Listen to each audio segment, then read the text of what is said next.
नमस्कार, कैसे हैं आप? कार्तिक पूर्णिमा यानी कि कार्तिक पूर्णिमा का हिंदू धर्म में कितना महत्व और कितनी पुण्य है ये तिथि, इसके बारे में आप सभी जानते हैं। और विष्णु भगवान ने खुद कहा है कि कार्तिक मास में ही हूँ और मुझे कार्तिक मास बहुत प्रिय है। इस तरह से कार्तिक पूर्णिमा तिथि वाले दिन ही विष्णु भगवान ने अपने धर्म और वेदों को बचाने के लिए मत्स्य अवतार लिया। और आप सभी जानते हैं त्रिलोकी के जो त्रिपुरारी हैं, इसी दिन इनका त्रिपुरारी नाम पड़ा। और इसी दिन गुरु सिखों के गुरु जो प्रथम गुरु गुरु नानक देव जी कहलाए, इनकी भी पुण्यतिथि, इनकी भी जन्मतिथि आज ही है। तो इस प्रकार यह तिथि बहुत ही पुण्य और लाभदायक मानी गई है। जब मत्स्य अवतार विष्णु भगवान ने लिया तो सारे स्वर्गलोक देवता इतने खुश हुए कि वह कहा जाता है काशीपुरी में आकर अपना स्नान दान तप और भजन कीर्तन और दीप प्रज्वलित करते हैं। और उन दीपों से ऐसा लगता है मानो देवों की दिवाली हो। और यही कहा गया है कि ये देवों की दिवाली भी मनाई जाती, इसी दिन देवों की दिवाली भी मनाई जाती है। और हम जनजीवन भी तप दान करके पुण्य प्राप्त करते हैं। और कहा जाता है कि इससे स्वास्थ्य भी ऊर्जावान हो जाता है और सभी की मनोकामना पूरी करने वाला ये मास होता है। और हम आगे बढ़ते हैं पुरानी कथाओं में। पूर्णिमा की एक कथा जो त्रिलोकी यानी कि शिव भोले की, जिसको त्रिपुरारी भी कहा गया। तो त्रिपुरासुर नामक जो राक्षस अत्यंत भयंकर, अत्याचारी और भयानक राक्षस था, और वह बहुत शक्तिशाली था क्योंकि उसको बलि का बल प्राप्त था। इस कारण वह बहुत ही शक्तिशाली था।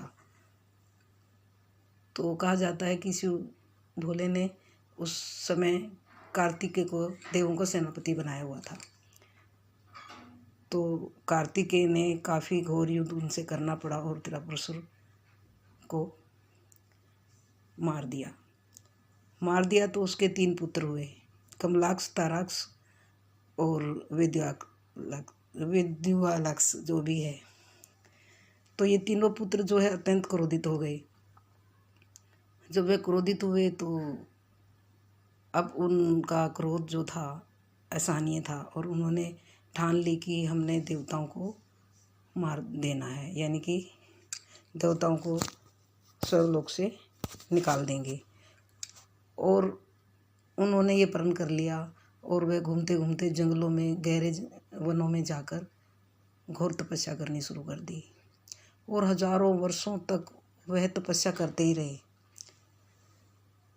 फिर ब्रह्मा जी ने खुद प्रकट होकर उनसे कहा कि जो तुम्हें मांगना है अब मांगो, मैं प्रसन्न हूँ। तब उन तीनों भाइयों ने सोचा कि क्या मांगा जाए। तो उन्होंने बोला, हे भगवान, हमें अमरत्व दीजिए। अब ब्रह्मा जी ने सोचा अमरत्व का वरदान तो हम किसी को नहीं दे सकते क्योंकि ये तो कठिन है। अब तीनों सोचने लगे तो ब्रह्मा जी बोले, मुश्किल, असंभव से असंभव मैं आपका वचन पूरा कर सकता हूँ। तब तीनों ने सोचा कि हमें कुछ ऐसा दो कि हम 3 घरों पर अपना नगरी अलग अलग बसा सकें और हमारा ही राज हो। और 3 ग्रहों पर यानी कि जो सौरमंडल है, इसके 9 ग्रह हैं, आप जानते ही हैं, बुध शुक्र।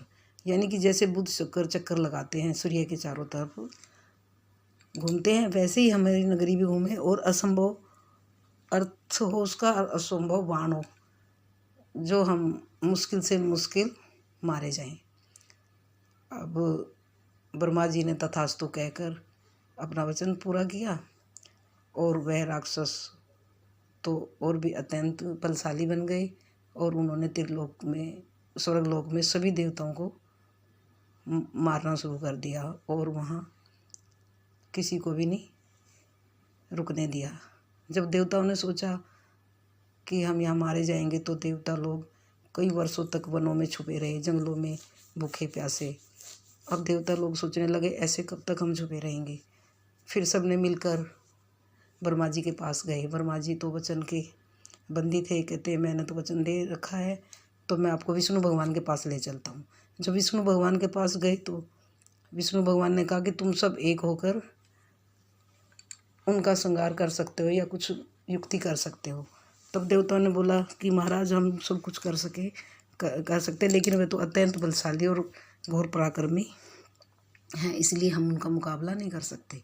तब विष्णु भगवान ने कहा चलो शिव के पास चलते हैं। जब शिव के पास गए तो शिव ने बोला कि ब्रह्मा विष्णु और देवता लोग सब मिलकर उनका आप कुछ कर सकते हो। फिर सब ने बोला कि हे भोलेनाथ हम कुछ नहीं कर सकते और वो हम उनके सामर्थ्य है ही नहीं, हम उनको संभालने में असमर्थ हैं और हमें तो अपनी रक्षा करनी बहुत मुश्किल है, आप ही हमारी रक्षा कीजिए। जब शिव भोले ने कहा चलो ठीक है, मैं अपना बल आधा बल आपको दे देता हूँ। जब शिव भोले ने कहा जाता है कि आधा बल दिया तो विष्णु भगवान और देवता लोग भी उसको संभाल नहीं पाए और वे डगमगाने लगे। तब फिर शिव भोले ने वापस अपना बल लिया और कहने लगे कि ठीक है मैं ही कुछ सोचता हूँ। फिर शिव भोला को सभी देवताओं ने और विष्णु भगवान समय ने आधा आधा बल दिया और सभी देवताओं ब्रह्मा विष्णु महेश ने मिलकर युक्ति बनाई और कुछ ऐसी लीला रची कि ये दानव ऐसे तो मारे नहीं जाएंगे, तो कुछ असमर्थ रथ और असमर्थ ही बाण बनाए जाए। तब कहा जाता है कि उनके लिए कोई ऐसा रथ तैयार किया कि जो रथ था वो तो खुद भूमि बनी और जो उसके 4 घोड़े थे यम वायु वरुण कुबेर बने और जो धनुष था वो ब्रह्मा जी बने और जो बाण की नोक थी वो अग्नि बनी और जो डोरी थी जो उसमें धनुष बाण में चढ़ाई जाती है वो वसु की जो नाग जो शिव भोले की गले में होती है वो उनकी डोरी बनाई गई। और फिर भी खुद त्रिलोकी सारथी बने तो रथ डगमगाने लगा। सब देवता सब ब्रह्मा विष्णु महेश भी घबराने लगे कि उनकी शक्ति इतनी थी राक्षसों की, इस कारण वह रथ फिर डगमगाने लगा। फिर त्रिलोकी ने सोचा कि मैंने खुद को कहा कि वृषभ बन के भगवान शिव खुद उस रथ में जुड़े और फिर वह रथ को आगे ले गए और महादेव उसके सारथी बने। तो कुछ ऐसी लीला रचाई और फिर उन तीनों को मारने के लिए चले। जब घोर संग्राम हुआ और काफ़ी वर्ष बीत गए तो इसी दिन कहा जाता है कि त्रिलोकी को विजय मिली थी और तीनों को संहार किया, इसलिए त्रिपुरारी कहलाए।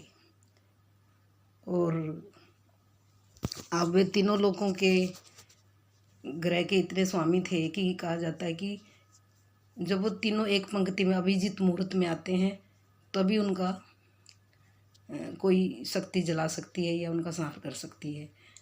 तो कुछ ऐसी ही लीला रची थी कि अभिजीत जो था मुहूर्त था और तीनों ही एक पंक्ति में आए तभी उनका भस्म करके ढेर किया। इस प्रकार हमारे शिव भोले त्रिपुरारी कहलाए। ये थी कार्तिक मास की पूर्णिमा की कथा। और आप कुछ भी नहीं कर पाए तब भी शाम के टाइम जब भी तुलसी के या विष्णु भगवान के आगे क्षमा याचना जरूर करें कि हमसे जो भी भूल चूक स्नान दीप दान व्रत नहीं कर पाए तो भगवान हे कार्तिक मास के ठाकुर, हे नारायण, हे दामोदर, हे त्रिलोकी के नाथ हमें क्षमा कीजिए, हमें बुद्धि ज्ञान दीजिए, हमारे बच्चों को विद्या दे, हमारा शरीर ऊर्जावान बने और सुख समृद्धि धन दौलत लक्ष्मी सबको दे। और भूल चूक ज़्यादा कम हो गई हो तो हमें क्षमा करे। ये थी अपनी पूर्णिमा की कथा। तो आपका बहुत बहुत सारा धन्यवाद और आप सब्सक्राइब करना ना भूलें।